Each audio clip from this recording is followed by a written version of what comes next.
មានប៉ុនឡាក្រាស់អាចតែម៉ូតូបានទេបងបានបងមានជំរាបសួរបងប្អូនតេជនចាស់ថ្មីរបស់ពលឿន168បាទមានបងមានតម្លៃ$1000ក្រាស់កុំបារម្ភបងខាងខ្ញុំមានជំរើសជូនបាទកាលណាមែនសូមគៀកតិចបាទនេះបង Kawasaki Stella W 250បាទធានាម៉ាស៊ីនប្រព័ន្ធភ្លើងជូនតែម្ដងអត់មានប្រវត្តិធ្លាប់ដោះរើកាត់ឬមួយក៏ប៉ះសោអីទេជាម៉ូតូទម្លាក់ទូកុងតឺន័រជប៉ុនអត់ទាន់ប្រើប្រាស់ក្នុងស្រុកបងទិញទៅម្ចាស់ដៃទី1ហ្មងធានាជូនម៉ាស៊ីនប្រព័ន្ធភ្លើងបាទហើយសម្រាប់តួទឹកថ្នាំក៏ខ្ញុំធានាដូចគ្នានៅ original ទាំងអស់តែម្ដងគ្រឿងប្រាក់ចំប្រាក់គ្រឿងខ្មៅចំខ្មៅគ្រឿងក្រូមេគឺគ្រឿងក្រូមេចាំងតែម្ដងបាទសបកថ្មីមុខក្រោយមួយញងរួច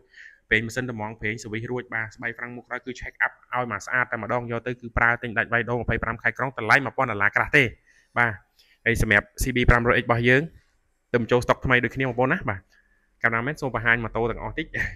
ហើយសម្រាប់ម៉ូតូដែលខ្ញុំបាទមានទាំងអស់មិនថា Air6 មិនថា Triumph មិនថា MT10 បាទហើយជាមួយនឹងបែកខាងក្រោយនឹងទៀតបងប្អូនឆ្លាញ់ចាប់អារម្មណ៍មួយណាតាក់ទងមកបងណាទិញដាច់វាយដូរបាន25ខែក្រុងបាទទិញលក់ដោយទំនុកចិត្តបងប្អូនអើយកុំគិតច្រើនអីទិញយកទៅជិះមករយៈទៅមានការបន្ទាន់លុយឬមួយក៏ត្រូវការលុយលក់ឲ្យខ្ញុំបាទវិញមកខ្ញុំបាទទិញចូលធម្មតាហ្នឹងយកលុយទៅប្រើទៅណាបងបាទហើយសម្រាប់មួយទៀតមានន័យថាពាក់ព័ន្ធជាមួយនឹងការទិញដូរជាមួយនឹងខ្ញុំបាទមានការធានាត្រឹមត្រូវបងប្អូនកុំបារម្ភមានលិលាអក្សរច្បាស់លាស់ណាបងប្អូនអរគុណសម្រាប់ការ